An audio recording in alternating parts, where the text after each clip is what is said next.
Dini темага. Рамазан айының соңгы 10 көнлегенә аяк бастык. Әлеге 10 көн башка төннәргә караганда бик тә кадерле һәм әҗерле Кадер кичәсе булуы белән аерылып тора.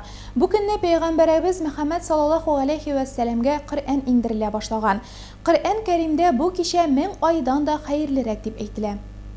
Кадер кичәсе гыйбарәсен Кодрәт кичә дип тәрҗемә итәләр. Икенче мәгънәсе тәкъдир. Бу төндә язмышлар, гамәлләр, дөнья кыйммәтләре хәл ителә. Кадер төне 1000 айдан да кадерлерәк.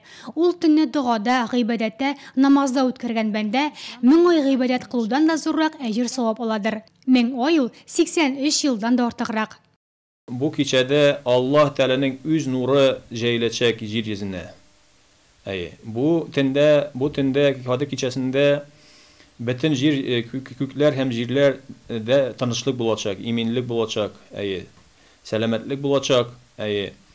Бу кичәдә бөтен арышта булган һәм дә күкләрдәге булган барча фәрештәләр, Җабраил фәрештәләре җитәкчелегендә җир йөзенә иңәчәкләр, алар кояш баеганнан алып таң белгәнчә кадәр инде менә шушы җир өстендәге Аллаһ Тәгаләне танып, Аллаһ Тәгаләгә, Аллаһ Тәгалә ризалыгы өчен гыйбадәт кылган, изгелек кылган бәндәләргә алар үзләренең дугалары кылып торачаклар.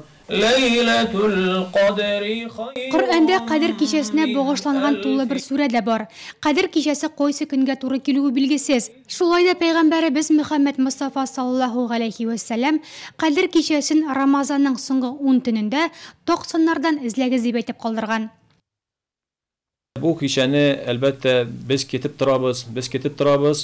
Аллаһ Тәгалә таныган бәндәләр, мусламаннар, чөнки бу безгә форсат тагы да Аллаһ Тәгалә якынлар өчен, гөнаһларыбыздан арылганнар өчен.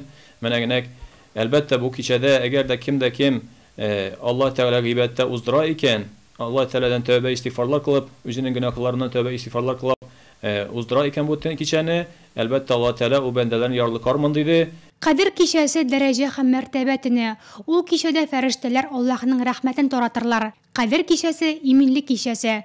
Таң ата башлаган чыга чаклы дәвам итәр.